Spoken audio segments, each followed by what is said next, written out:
Hello friends, welcome to Radha's recipe. இன்றைக்கி நம்ம பார்க்க போகிறது கோதுமை மாவு வச்சு ஒரு குழிப்பணியாரம் ரெசிபி தான் பார்க்க போகிறோம். இது ஈவினிங் ஸ்நாக்காக ஈஸியாக செய்யக்கூடிய ஒரு டிஷ் தான் இது. வாங்க இப்போ எப்படி செய்யலான்னு பார்க்கலாம். நம்ம வீடியோக்குள்ளே போகிறதுக்கு முன்னாடி என்னோடய சேனலை ஃபஸ்ட் டைம் பார்க்குற வியூவர்ஸ் இருந்தால் என்னோடய சேனலை சப்ஸ்கிரைப் பண்ணிக்கோங்க. வாங்க இப்போ நம்ம வீடியோக்குள்ளே போகலாம். குழிப்பணியாரம் செய்ய முதல்ல மாவுகளை கரைக்க போகிறோம். இந்த கப்லேயே நம்ம எல்லாத்தையும் அளவு எடுத்துக்கலாம். 1 கப் கோதுமை மாவு, அதே கப்பில் 1 கப் மைதா மாவு, இது கூடவே 1 கப் ரவை. இது நல்லா ஒரு முறை கலந்து விட்டுறலாம். கலந்து விட்ட பிறகு இதில் 1/4 ஸ்பூன் சோடா உப்பு சேர்த்துக்கலாம். இது கூடவே ஒரு 2 பிஞ்ச் அளவுக்கு மட்டும் உப்பு சேர்த்துக்கோங்க, இனிப்பு கூடுதலாக கிடைக்கும். அடுத்ததாக இதில் கை பொறுக்கிற சூட்டுக்கு சுடுதண்ணியை இதில் சேர்த்து கலந்து விட்டுக்கலாம். தண்ணியாக இருக்கக்கூடாது, திக்கான பேட்டராக கரைச்சிக்கோங்க. தண்ணி ஆகிடுச்சுன்னா உங்களுக்கு எண்ணெய் குடிக்கும். அதனால் திக்கான பேட்டராக இந்த அளவில் இருக்கணும். இந்த அளவுக்கு நல்லா மிக்ஸ் பண்ணி வச்சுக்கோங்க. இப்போ இது இருக்கட்டும். 10 நிமிஷம் நல்லா ஊறி வரட்டும். 10 நிமிஷம் நல்லா ஊறி வந்த பிறகு இதில் சர்க்கரை சேர்க்க போகிறோம். எந்த கப்பில் அளவு எடுத்தோமோ அதே கப்பில் சர்க்கரை சேர்த்துக்கோங்க, இனிப்பு கரெக்டாக இருக்கும்.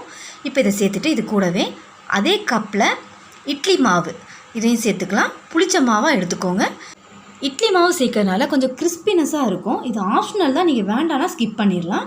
இப்போ இது கலந்து விட்ட பிறகு 3 ஏலக்காயை தட்டி சேர்த்துட்டு தேங்காய் துருவல், இந்த தேங்காய் துருவல் நான் குட்டி குட்டி பீஸாக கட் பண்ணி கடாயில் நெய் ஊற்றி நல்லா வறுத்துட்டு மிக்ஸி ஜாரில் அடித்து எடுத்துருக்கேன். இந்த மாதிரி எடுத்து இதில் கலந்து விட்டுக்கோங்க. குழிப்பணியாரம் பேட்டர் ரெடி ஆகிடுச்சு. குழிப்பணியார சட்டி ஹீட் பண்ணிவிட்டு ஒவ்வொரு ஸ்பூன் எண்ணெயை குழிகளில் ஊற்றி நல்லா சூடு பண்ணிக்கலாம். சூடு பண்ணிவிட்டு மாவுகளை குழி முழுவதும் ஊற்றாமல் குழிக்கு 3/4 வாசிக்கு அளவுக்கு ஊற்றிக்கோங்க. ஏன்னா திருப்பி போட்டால் நல்லா வெந்து வரணும். நீங்கள் ஃபுல்லாக ஊற்றிட்டிங்கன்னா திருப்பி போடவும் வசதி இருக்காது, வேகவும் ஒன்றும் பாதியமாக வெந்து வரும். அதனால் 3/4 வாசி அளவுக்கு ஊற்றிட்டு 2 நிமிஷம் வரைக்கும் இதை நல்லா குக் ஆன பிறகு திருப்பி விட்டுட்டு 2 பக்கம் நல்லா செவக்க வந்த உடனே இந்த குழிப்பணியாரங்களை எடுத்துடலாம்.